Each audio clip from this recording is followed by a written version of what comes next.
तो प्यारे दोस्तों, आशा है कि आप सभी घर पर स्वस्थ होंगे। आप बहुत ज़्यादा डाउट में होंगे कि भाई मेरे को एक्जिमा है या सोराइसिस है। तो इस वीडियो में आपका ये डाउट क्लियर हो जाएगा कि एक्जिमा और सोराइसिस के बीच में डिफरेंस क्या होता है। तो सबसे पहले मैं आपको कुछ फोटोज़ दिखाऊंगा, जिसमें एक साइड में आपको एक्जिमा की फोटोज़ दिखाऊंगा, दूसरी साइड में आपको सोराइसिस की फोटोज़ दिखाऊंगा। मोस्ट प्रोबेबली फोटोज़ देखने के बाद आपको क्लियर हो जाएगा कि आपको एक्जिमा है या फिर सोराइसिस है, और आपका टाइम भी बच जाएगा और आपको आगे वीडियो को देखने की जरूरत भी नहीं पड़ेगी। लेकिन फिर भी अगर आपको फिर भी डाउट रहता है कि आपको सोराइसिस है एक्जिमा है, आप इस वीडियो को आखिर तक देखना। फोटोज़ को दिखाने के बाद मैं आपको इसके बीच में कुछ बेसिक डिफरेंसेस बताऊंगा जो आपके माइंड को बिल्कुल क्लियर कर देंगे कि हाँ आपको एक्जिमा है या फिर सोराइसिस है।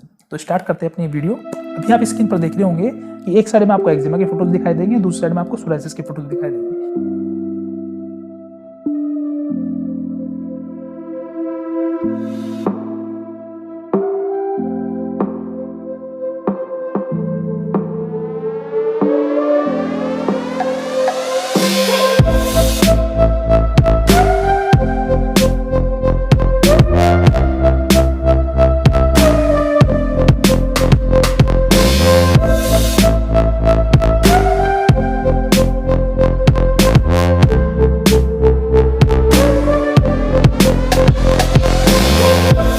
वैसे अब तक आपको क्लियर हो गया होगा, यदि आपकी भी स्किन इन फोटो से मेल खाती है तो आपको क्लियर हो गया होगा कि आपको एक्जिमा है या फिर सोराइसिस है।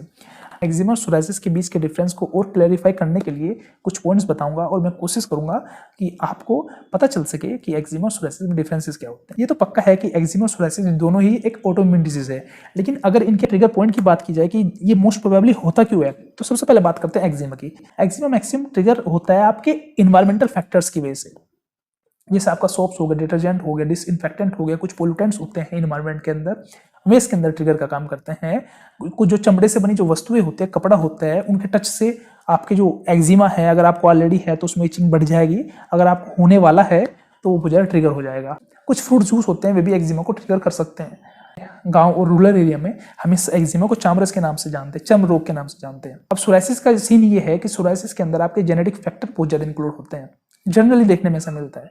अब मैं एक बात आपको बता दूं, जब भी मैं जनरली शब्द यूज करता हूं, इसका मतलब ये है कि सामान्यतः ऐसा होता है, लेकिन ऐसा जरूरी नहीं है कि हर बार ऐसा हो, तो इस बात का आप ध्यान रखना। तो जनरली जो सोराइसिस के अंदर आपके जेनेटिक फैक्टर ज़्यादा इंक्लूड होते हैं, तो ये जो सोराइसिस का ट्रिगर का कारण हो सकता है। आपका अगर आपने वैक्सीन लगवाई, जनरली वैक्सीन लगवाने की वजह से भी आपका सोराइसिस ट्रिगर हो जाता है, या आप स्ट्रेस ज़्यादा लेते हो, स्मोकिंग ज़्यादा करते हो, या आपकी बॉडी के अंदर जो विटामिन डी है, विटामिन B12 है, इनकी कमी हो जाती है, तो उसकी वजह से भी आपका सोराइसिस ट्रिगर हो जाता है। इसके अलावा जो सैंडबर्न है या फिर स्क्रैचेस हो जाते हैं, वहाँ पर भी सोराइसिस होने के बहुत ज़्यादा चांसेस होते हैं। ये कह सकते हैं कि जो सोराइसिस के अंदर आपके डाइटरी फैक्टर्स है वो बहुत ज़्यादा रोल प्ले करते हैं। अब बात करते हैं एज फैक्टर की। एज फैक्टर की बात करें, एक्जिमा आपकी कम एज में हो जाता है, मतलब चाइल्डहुड एज में भी एक्जिमा बहुत जल्दी हो जाता है, लेकिन सोराइसिस बहुत कम देखने में मिलता है कि किसी को चाइल्डहुड में हो। जनरली जो सोराइसिस है वो आपकी अडल्ट एज में ज़्यादा होता है। तो ये आपने एज फैक्टर समझा। अगर इसके अपीयरेंस की बात की जाए तो जो एक्जिमा है वो आपका रेडिश भी हो सकता है, स्केरी हो सकता है, उसमें जो आपको ब्लिस्टर भी दिखने को मिलेंगे, उसमें पस भी आपका आ सकता है जो एक्जिमा होता है।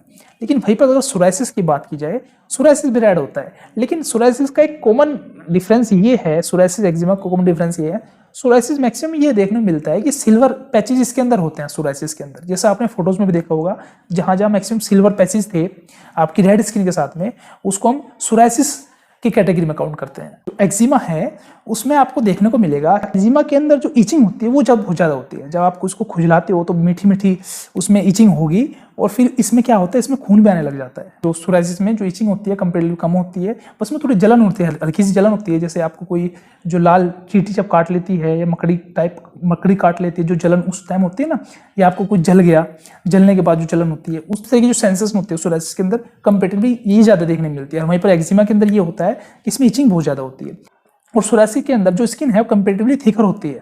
सोराइसिस के अंदर टी सेल जब ज़्यादा बनने लगती है तो आपकी जो स्किन है डेड सेल ज़्यादा प्रोड्यूस करने लग जाती है, और जो सोराइसिस की जो स्किन होती है वो थिकर हो जाती है इस टी सेल्स की ओवर प्रोडक्शन के कारण।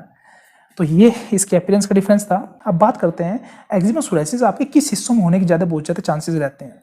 वो हिस्सा जो आपका हड्डियों से मुड़ता हो, वहाँ पर एक्जिमा के होने के ज़्यादा चांसेस रहते हैं। जैसे आपकी रिस्ट हो गई, जैसे आपकी कोहनी हो गई, आपका घुटना हो गया, या आप यहाँ पर कह सकते हो, आप जो भी हिस्सा आपका बैंड हो सकता है वहाँ पर एक्जिमा के होने के बहुत ज़्यादा चांसेस रहते हैं। जैसे गला हो गया, गले पर भी एक्जिमा हो सकता है।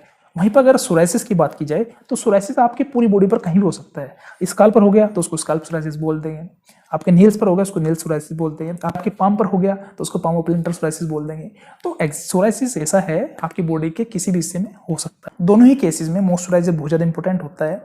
दोनों ही केसेस में आपको अपना स्ट्रेस मैनेजमेंट अच्छे से करना होता है। यदि आप तनाव ज़्यादा लेते हो, आपकी डाइट अच्छी नहीं है, तो चाहे फिर एक्जिमा हो या फिर सोराइसिस हो, दोनों ही आपको हो सकते हैं।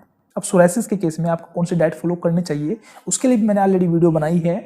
कौन कौन से फूड आइटम्स है जो आपको लेने चाहिए, कौन कौन से फूड आइटम्स है जो आपको नहीं लेने चाहिए, उन सब के लिए मैंने वीडियोस बनाई हुई है। आप नीचे डिस्क्रिप्शन है, उसमें जाकर आप उन वीडियोस को देख सकते हो।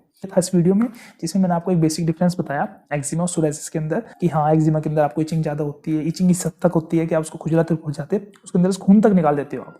वहीं पर सोराइसिस के केस में इचिंग थोड़ी कंपेरेटिवली कम होती है, लेकिन एक जलन होती है। एक जलन वो ऐसी हो सकती है, एक सेंसेशन बोल सकते हो उसको, कि जैसे आपको कीड़ी ने काट लिया किसी ने, या आपको किसी मकड़े ने काट लिया, तो एक तरह के सेंसेशन होते हैं ना। तो मैक्सिमम देखने मिलता है या जनरली देखने में मिलता है कि सोराइसिस के केस में वो सेंसेशन होती है, इचिंग कंपेरेटिवली कम होती है। लेकिन वहीं पर सोराइसिस के केस में जो आपकी स्किन की जो लेयर है वो थिकर होती है। वहीं पर एक्जिमा केस में जो स्किन है वो कंपेरेटिवली लेस थिकर होती है। तो ये डिफरेंस मैंने आपको बताया कि एक्जिमा के केस में आपके इन्वायरमेंटल फैक्टर्स है वो ज़्यादा रोल प्ले करते हैं। वहीं पर जो सोराइसिस के केस में आपको जेनेटिक फैक्टर्स है वो ज़्यादा रोल प्ले करते हैं। जैसे आपने वैक्सीन लगवा लिया, आपने आप स्ट्रेस ज़्यादा लेते हो, स्मोकिंग करते हो, आपकी बॉडी के अंदर विटामिन डी की कमी है, विटामिन B12 की कमी है, तो ये कुछ डाइटरी फैक्टर्स होते हैं जो सोराइसिस के केस में काम करते हैं। या फिर आपको स्क्रैच लग गया या सैंड बर्न हो गया, तो ये कुछ रीजंस है जो सोराइसिस के केस में काम करते हैं। वहीं पर एक्जिमा केस में मैंने आपको बताया कि जो आपके इन्वायरमेंटल फैक्टर्स हैं वे ज़्यादा रोल प्ले करते हैं। जैसे आप कुछ डिटर्जेंट हो गए, सोप्स हो गई, चमड़े की जो वस्तुएं हैं, चमड़े के जो कपड़े हैं, जूते हुए हैं, उनका प्रयोग करते हो, मेस के लिए एलर्जन का काम करते हैं। इसके अलावा कुछ पोल्यूटेंट्स हैं, कुछ फ्रेश फ्रूट्स के जूस भी एक्जिमा के केस में आपको रिएक्शन ट्रिगर कर सकते हैं। तो आपको देखना पड़ेगा कि कौन से जूसेस है जो आपके एक्जिमा केस में आपके लिए एलर्जन का काम कर रहे हैं। और इसके बाद मैंने आपको बताया कि दोनों ही केसेस में मॉइस्चराइजर का बहुत ज़्यादा रोल होता है। और इसके अलावा मैंने आपको बताया कि कौन कौन से एरियाज है जहाँ पर एक्जिमा हो सकता है। एक्जिमा बचपन से भी आपको हो सकता है। सोराइसिस के केस में होता है कि एडल्ट एज में ज़्यादा होता है। एक्जिमा केस में आपके जो बैंड एरिया है, जो हिस्से आपके मुड़ते हैं, वहाँ पर आपको एक्जिमा हो सकता है। वहीं पर सोराइसिस आपकी शरीर के किसी भी हिस्से में आपको सोराइसिस हो सकता है। जैसे स्काल्प पर हुआ स्काल्प सोराइसिस, आपके पाम पर हुआ पामोप्लांटर सोराइसिस हो गया, आपके नेल्स पर उसको नेल सोराइसिस बोल देंगे। तो सोराइसिस है, सोराइसिस कहीं पर भी हो सकता है। और इसके अलावा मैंने आपको बताया कि दोनों ही केसेस में आपका स्ट्रेस मैनेजमेंट होना चाहिए, आपकी डाइट अच्छी होनी चाहिए, जितना अधिक से अधिक हो सके अपनी बॉडी के अंदर वाटर इनटेक बढ़ाओ। और बस यही था इस वीडियो में। आशा है कि आपको ये वीडियो जरूर पसंद आई होगी। यदि अभी भी आपको कोई डाउट है तो नीचे कमेंट बॉक्स है, वहाँ पर आप कमेंट कर सकते हैं। मैं आपके हर एक कमेंट का रिप्लाई करूँगा। और हमसे जुड़ने के लिए, इस चैनल को प्रमोट करने के लिए आप इस चैनल को सब्सक्राइब भी कर सकते हैं। आप सभी के दिन शुभ हो। धन्यवाद।